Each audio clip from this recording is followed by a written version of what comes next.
Bien, je vous dis bonjour à toutes et à tous. Je débuterai mon propos par un point de réflexion portant sur la destination de l'homme.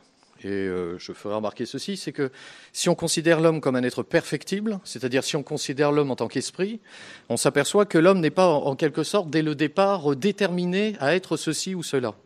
L'homme devient ce qu'il est par l'éducation, par la culture, par son histoire, etc. Ce qui signifie que l'homme a des potentialités en lui qui lui permettent de s'épanouir, et l'une de ces potentialités est la raison. Pas seulement la raison d'ailleurs, parce qu'en disant ce que je viens de dire, c'est-à-dire en disant que l'homme devient ce qu'il est, je dis que l'homme n'est pas emprisonné dans une histoire préétablie, ce qui est une manière de dire que l'homme est libre. Bon. L'homme est donc, au premier abord, si je considère sa nature, destiné à la raison et à la liberté. On obtient une confirmation d'ailleurs de ce point d'analyse si on considère l'homme non plus seulement en tant qu'esprit, mais également du point de vue de son corps. Puisque l'homme possède une caractéristique singulière en tant qu'il est corporel. Non seulement son corps est peut-être, mais enfin ça c'est Léonard de Vinci qui nous inviterait à le penser, un corps parfaitement harmonieux, en tout cas il y a une idée du corps humain qu'il est, mais parmi tous les organes dont l'homme dispose, il y a la main, et la main c'est un organe très singulier puisque c'est, comme le dit Aristote, l'outil d'avant tous les outils, c'est-à-dire l'organe qui nous permet de produire une multiplicité de tâches, ce qui indique que l'homme, par sa nature corporelle, n'est pas un être spécialisé. Vous voyez, si je considère un organe animal, ça a une fonction déterminée, point. Les animaux sont spécialistes, en quelque sorte. L'homme est, par son corps même, un être qui révèle quelque chose qui est lié à sa destination, qui est d'être un être non spécialisé, un être qui touche d'une certaine manière déjà d'emblée, même sur le plan corporel à la culture générale, même si, évidemment, la main ne suffit pas, puisque la main n'est pas pilotée par l'instinct, lorsque c'est la main du travailleur, de l'artisan, de l'artiste, du guerrier, etc. La main est toujours mise en œuvre par l'esprit, c'est-à-dire par l'entendement, par la pensée, ou bien par la raison. Et donc on voit bien là une unité de l'homme, aussi bien en tant qu'esprit qu'en tant que corps, et cette unité, on la trouve dans l'idée selon laquelle l'homme est destiné à la raison et à la liberté. Bon, tout va bien. Sauf que, si on regarde le cours de l'histoire de l'humanité, on observe un paradoxe étrange tout de même. On observe que les hommes ne se conduisent pas comme des citoyens raisonnables du monde. C'est même plutôt l'inverse. Au cours de leur histoire, l'homme agit toujours, au cours de son histoire, l'homme agit toujours en étant déterminé plutôt par quelque chose qui est d'ordre de la passion, de l'égoïsme, de l'intérêt. Et la passion dont je parle ici n'est pas simplement la passion au sens, disons, classique du terme, les phénomènes passifs de l'âme, la passivité de l'homme qui est affecté par le monde. Je pense là à la passion en tant qu'elle est ce que Kant décrit comme un torrent qui creuse son lit et qui emporte tout sur son passage. Feuilletons un livre d'histoire, et nous verrons que les hommes mettent des siècles à élaborer des civilisations et qu'ensuite ils se jettent à corps perdu dans des guerres absolument dévastatrices et que, animés de passion, ils sont prêts à détruire ce qu'ils ont eu tant de mal à élaborer et à construire. Donc la passion dont je parle ici est cette inclination de la personnalité qui s'exagère au point de dominer cette personnalité durablement. Le torrent qui creuse son lit, qui emporte tout sur son passage. Je pense ici à la passion dont Kant nous dit qu'elle est une maladie de l'âme, parce qu'elle exclut la maîtrise de la raison. Il y a donc un problème. Il y a un problème puisque si je considère l'homme tel qu'il est du point de vue de sa nature, il semble destiné à la raison et à la liberté. Et si maintenant je considère l'homme tel qu'il est dans les faits, j'observe que l'homme se détourne de la raison et de la liberté et qu'il est plutôt animé de passions destructrices, source de servitude, d'aliénation, etc. Comment résoudre ce paradoxe ? Je voudrais vous soumettre 3 possibilités. La première consiste à dire, l'homme tel qu'il est dans les faits n'est pas fidèle à sa nature. L'homme tel qu'il est dans les faits est un être de déraison, un être de folie. Et cette folie des hommes, contraire à sa nature, doit être guérie. Il faut guérir l'homme de sa folie. C'est-à-dire faire en sorte que l'homme retrouve quelque chose qui soit attaché à sa nature, la raison et la liberté. Bon. Vous reconnaîtrez ici, évidemment, une posture morale, puisqu'il s'agit d'agir bien, conformément à ce pourquoi l'homme est fait, et une posture politique aussi, puisque s'il faut changer l'homme, c'est-à-dire le transformer si profondément qu'il puisse s'écarter de toute passion et retrouver sa nature, il va quand même falloir y aller. Vous sentez bien que ça ne sera pas tout seul. Ici, je pense à un philosophe tel que Fichte, qui, dans les considérations sur la Révolution française, soutient dès le début de l'ouvrage la proposition suivante, la thèse suivante: nous ne trouverons jamais dans l'histoire des hommes que ce que nous y aurons mis d'abord nous-mêmes. Donc, mettons-y de la raison et de la liberté, et nous trouverons dans l'histoire des hommes la raison et la liberté. À l'époque, Fichte s'engage aux côtés des révolutionnaires de 1789. On est même plutôt du côté de 1793. Fichte, ici, adopte une posture révolutionnaire radicale, même si lui ambitionne un changement des hommes qui passerait par une bonne volonté. Oui, mais enfin, le problème, c'est que vous voyez bien, il y en a toujours un qui n'est pas d'accord. Voilà. Sur le plan politique, ça marche toujours comme ça. Il y en a toujours un qui ne veut pas. Donc vous avez un beau projet politique qui dit « je vais transformer l'homme, je vais le rendre adéquat à sa nature, je vais enfin lui permettre d'incarner dans le monde sa raison et sa liberté ». Et vous avez devant vous quelqu'un qui dit « non, mais moi ça va, les passions, moi la raison, ça ne m'intéresse pas. La liberté ne m'intéresse pas tant que ça, moi je préfère le bonheur ». Par exemple.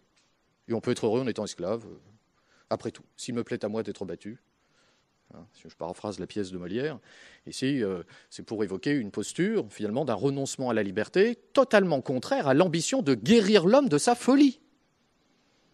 Je veux te guérir de ta folie, tu ne veux pas. Vous comprenez tout de suite pourquoi les ambitions révolutionnaires débutent souvent dans l'invocation de la bonne volonté et échouent toujours dans le recours à la terreur, puisque, pour paraphraser Robespierre cette fois-ci, sans la terreur, la vertu est impuissante.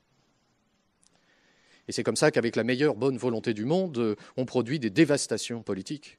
On produit de la souffrance, du malheur et de l'aliénation. En voulant guérir les hommes de leur folie, on participe pleinement à la folie des hommes.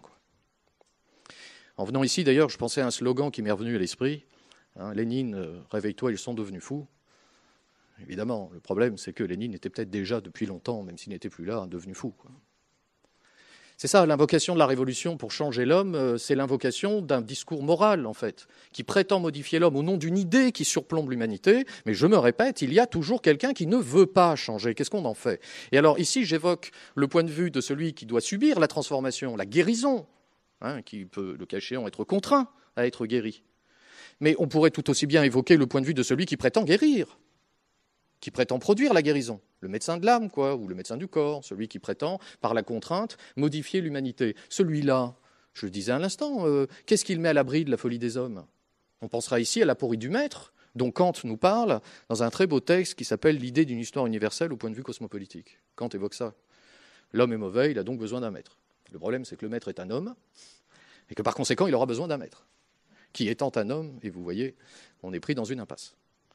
Donc si on veut guérir les hommes de leur folie, il nous faut une sorte de thérapeute de l'humanité, un thérapeute politique, un bon technicien du progrès, qui sera un homme, qui devrait guérir les hommes de leur folie, mais si cet homme, évidemment, est un homme, s'il est lui-même sujet à cette folie, être guéri de la folie par un fou, c'est toujours problématique. Donc écartons cette voie-là.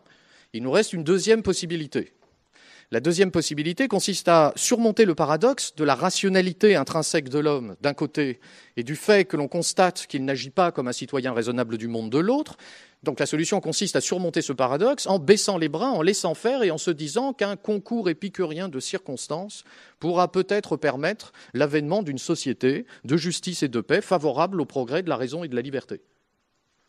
Les épicuriens pensaient que le monde que nous connaissons n'était que la rencontre accidentelle d'atomes qui, tombant en pluie fine et rectiligne dans l'espace, avaient décliné par hasard et s'étaient rencontrés pour constituer le monde que nous connaissons.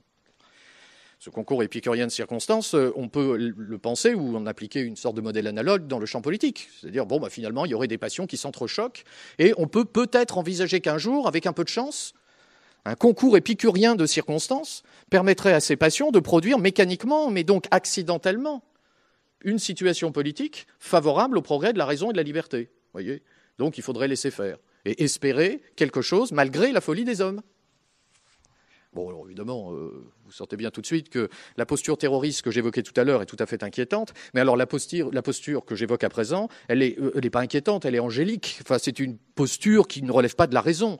Si l'on attend d'un heureux hasard que la société s'améliore et que l'amélioration juridique et politique de la société rende possible un progrès de la raison et de la liberté, on peut toujours attendre, c'est possible, soit.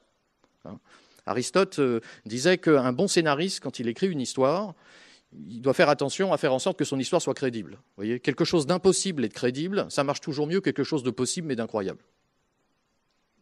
Vous voyez, si j'écris un scénario qui raconte la vie d'un homme qui est pris dans une situation totalement inextricable, imaginons il a besoin de 3 millions de dollars pour s'en sortir, et dans la dernière image du film, on le voit, il marche dans la rue, trouve une mallette, 3 millions de dollars dedans, ouf, il est sauvé. C'est possible. C'est totalement incroyable. Vous voyez ? Par contre, Homère nous raconte l'histoire d'Ulysse qui rencontre des cyclopes, des sirènes, etc. C'est impossible. Pourtant, on y croit quand même. Bon. Ça explique quand même la force des volontaristes terroristes. C'est impossible, leur truc. Enfin, on y croit quand même. Alors que de l'autre côté, les angéliques nous proposent quelque chose de possible. Enfin, c'est incroyable. C'est évidemment un concours épicurien de circonstances qui va produire la République comme ça. Et les hommes, d'un seul coup, deviendront bons, progressons. Bon. Donc si on est un peu sérieux et qu'on considère cette éventualité d'un heureux hasard, il faudrait peut-être alors envisager une sorte de pessimisme radical et se dire que si l'homme est livré aux passions et s'il faut attendre un heureux accident pour que la raison et la liberté progressent, alors ce qui a toutes les chances de se produire dans l'histoire, c'est plutôt une dévastation continue, un effondrement de l'humanité dans un avenir qui lui prépare un torrent d'horreur, de souffrance et de malheur. Enfin, c'est le néant qui nous attendrait, quoi. On pense ici à la lecture que Rousseau fait de l'histoire dans la seconde partie du discours sur l'inégalité, lorsque, après avoir diagnostiqué la cause du mal, la société, il envisage ce qu'il en est devenu de l'homme dans la société et il nous décrit alors vraiment une espèce de parcours absolument terrifiant. Enfin, le texte, c'est vraiment un texte magnifique qui se termine dans l'apothéose de la violence. Au terme de l'ouvrage, le despotisme avec sa tête hideuse dévorera tout sur son passage. Voilà ce qui nous attend. Donc, oui, mais enfin, si c'est le hasard qui règne en maître dans l'histoire, c'est quand même le plus probable. Je ne dis pas que c'est souhaitable, mais enfin, c'est le plus probable. Ce qui, d'ailleurs, au passage, nous inviterait à une immense prudence sur le plan politique. Quand on vit dans une république et qu'on a un peu à l'esprit ce qui peut attendre l'homme, on est comme un bon médecin, quoi. Je veux dire par là qu'un bon médecin ne promet pas l'immortalité. Ça. Mais un bon médecin, il promet au corps de vivre le plus longtemps possible dans les meilleures conditions possibles. Voilà. Un bon politicien dans une république prend soin de la République pour la faire vivre le mieux possible, le plus longtemps possible, avec à l'idée que peut-être, de toute façon ça ne durera pas, puisque rien ne dure. Si l'État est un corps politique, comme le dit Rousseau, et si tous les corps sont mortels, le corps politique lui-même est mortel, là encore, évidemment, je pense à ce pessimisme de Rousseau qui, dans le contrat social, évoquant la République idéale, immédiatement nous parle de ça. Dès la naissance de l'homme, il est inscrit qu'il va vers la mort. Dès l'institution de la République, il est inscrit qu'elle va vers la mort. Et encore, je pars de l'institution de la République.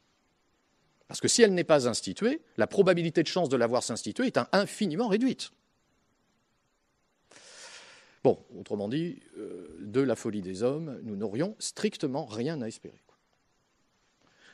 C'est des coups à ceux désespérés véritablement. On comprend que Rousseau, après avoir écrit le contrat social et l'Émile, après avoir réfléchi aux moyens de transformer la société par les hommes dans l'Émile, la bonne éducation permettrait peut-être d'eux. Enfin, où va-t-on trouver ce maître qui... Après avoir réfléchi à la possibilité de transformer la société par les hommes, c'est-à-dire, allez, l'engagement politique et citoyen permettant d'instituer une république meilleure, ce serait bon pour l'humanité, certes, mais enfin, les hommes, il faut les prendre tels qu'ils sont, dit Rousseau au début du contrat social. Et on vient de le dire, ils sont plutôt animés de passions destructrices. Alors on comprend que Rousseau, après avoir opéré ce parcours-là, écrit les rêveries du promeneur solitaire.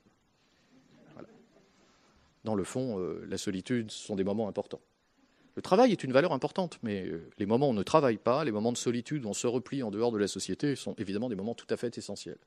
Enfin, ce ne sont pas des moments qui en eux-mêmes permettent d'espérer quelque chose pour l'humanité tout entière.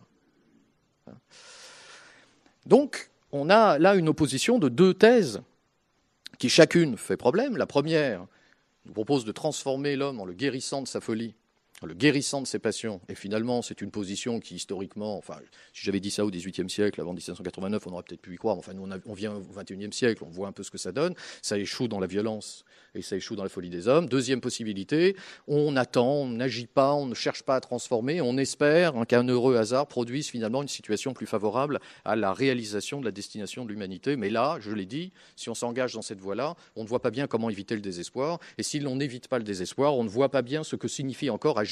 Agir pour l'homme, agir pour soi. Enfin, donner un sens à sa vie, quoi. Donner un sens à sa vie. Parce qu'en fait, la question que je traite depuis tout à l'heure, c'est celle-là. C'est la question du sens de la vie. En constatant que l'homme est fait pour la raison et pour la liberté, et en constatant dans le même temps que l'homme est livré aux passions, les plus terribles soient-elles, enfin aux passions destructrices, j'énonce en fait un problème qui est la question de savoir pourquoi l'homme, pourquoi y a-t-il de l'humain ? Pourquoi l'homme existe-t-il ? Qu'est-ce que c'est que cet être qui est destiné à quelque chose et qui fait toujours le contraire de ce à quoi il est destiné ? C'est absurde. C'était ma deuxième position. C'est absurde, il faut tout changer. C'était ma première position. Et si ça avait un sens ? Et si ce n'était pas absurde ? Et si tout cela, finalement, était porteur de signification et d'orientation pour l'esprit ? Regardez, lorsque Kant écrit l'idée d'une histoire universelle au point de vue cosmopolitique, il s'engage dans cette voie-là. Il fait remarquer qu'il est bien possible que la passion, paradoxalement, soit le moteur du progrès de la raison. Hegel dira plus tard « Rien de grand ne s'est accompli dans le monde sans passion ». En disant cela, dans le fond, il ne reprend qu'une théorie qui est déjà présente chez Kant dans cet ouvrage que je citais à l'instant.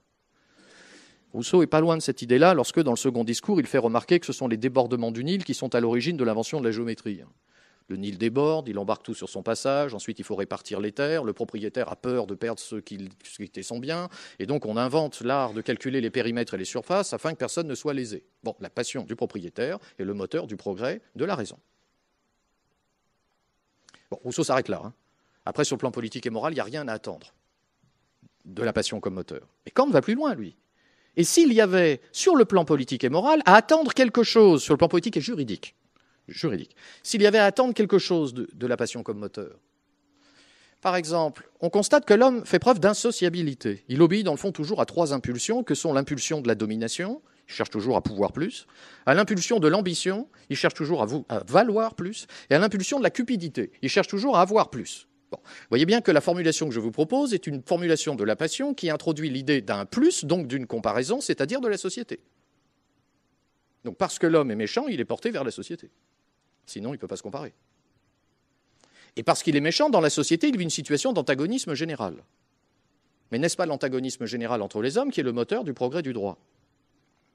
Est-ce que ça n'est pas parce qu'on a peur de l'autre qu'on veut des règles permettant la coexistence des libertés? Ici, c'est la peur qui est le moteur, donc la passion. Est-ce que ça n'est pas parce que l'on a peur de la guerre que l'on veut la paix? Pourquoi nos contemporains, enfin moi ça me frappe dans ma génération, pourquoi l'Europe et la région que nous connaissons est à ce point réticente à l'idée de guerre à juste titre? Mais pourquoi? Parce que nous sommes devenus moraux? Parce que d'un seul coup, l'Europe a vu se réaliser la bonté d'âme, et c'est pas un peu parce qu'il y a eu 2 guerres mondiales sur le territoire? C'est pas un peu parce que, dans le fond, nous avons peur et que nous cherchons notre intérêt? Donc si c'est la peur et l'intérêt qui est le moteur du progrès, y compris juridique, nous avons quelque chose à attendre de la méchanceté des hommes. Mais ce que je décris là, je le décris du point de vue du philosophe qui réfléchit sur le sens de l'action. Je n'adopte pas le point de vue de celui qui agit et qui, lui, ne se dit pas ça. Lui, ce qu'il se dit, c'est que ce qui l'intéresse, c'est l'assouvissement de sa passion. Il se joue donc quelque chose à l'insu de la volonté des hommes. Ce quelque chose qui se joue à l'insu de la volonté des hommes, c'est l'accomplissement de la raison et de la liberté par le moyen de la passion. Ce pourquoi Hegel parlera après Kant d'une ruse de la raison. La folie des hommes n'est rien d'autre que le moteur du progrès des hommes. Dans le fond, ce que nous appelons folie des hommes, c'est simplement le fait que nous ne soyons pas des dieux. Je l'ai dit. Lorsque j'ai parlé de l'homme tout à l'heure, je l'ai défini comme être de raison. Et je vous ai parlé du corps tout de suite. Pourquoi? Mais parce que j'avais immédiatement en tête cette idée que si je veux penser l'homme, je ne peux pas penser une âme désincarnée se définissant comme pure raison et pure liberté. L'homme est un être incarné, corporel, dans le monde, imparfait. C'est un homme, c'est pas un dieu. Donc n'attendons pas la perfection, nous ne l'aurons pas. Ni l'immortalité, nous ne l'aurons pas. Donc ce que l'on peut attendre, simplement, c'est l'espérance que nos vies puissent avoir malgré tout un peu de sens. C'est l'enseignement de Kant. Ce n'est pas une théorie dogmatique, c'est la recherche du sens. Je conclurai donc mon propos en disant ceci. Le philosophe évite 2 écueils. Le premier écueil, c'est l'utopie meurtrière, qui prétend guérir la folie des hommes et qui toujours s'inscrit dans le réel en participant pleinement à la folie des hommes. Toute l'histoire contemporaine de la politique qui prétend modifier l'homme nous a révélé sans cesse cette puissance destructrice de l'homme au nom de la raison, au nom de la liberté, au nom du bonheur, au nom de l'égalité, etc. Là, il y a un écueil. Si vraiment je veux penser l'action dans le champ véritablement de la moralité. Si je veux prendre, pour reprendre l'enseignement de Rousseau, les hommes tels qu'ils sont et les lois telles qu'elles peuvent être. Et si je prends les hommes tels qu'ils sont, l'absolu, c'est pas pour nous. Deuxième écueil, on fait rien. Donc on laisse faire. Et on laisse s'auto-déployer la réalité en espérant quelque chose qui soit comme une espèce de hasard qui nous permettrait le bonheur. Là, je l'ai dit, c'est bien peu raisonnable. Puis il y a une troisième possibilité, qui consiste à agir pour transformer, si l'on veut, l'homme, ou plutôt, laissons tomber l'idée de transformation, pour travailler à la culture de la raison et de la liberté. Travaillons à la culture de la raison et de la liberté. Mais pour travailler à la culture de la raison et de la liberté, il faut agir comme si ce travail n'était pas vain. Comme si ce travail n'était pas vain. Bon, au fond, on n'en sait rien. Enfin, comme si. Et la seule chose qui permet de penser que travailler à la culture de l'homme, c'est-à-dire de la raison et de la liberté, c'est travailler comme si ce travail n'était pas vain. La seule chose qui permet ça, c'est l'idée d'un sens de l'histoire, d'une ruse de la raison, de la passion comme moteur du progrès, c'est-à-dire non pas espérer malgré la folie des hommes, mais espérer de la folie des hommes quelque chose, c'est-à-dire l'institution de la République sans laquelle l'homme ne peut jamais véritablement se réaliser. Je vous remercie de votre attention.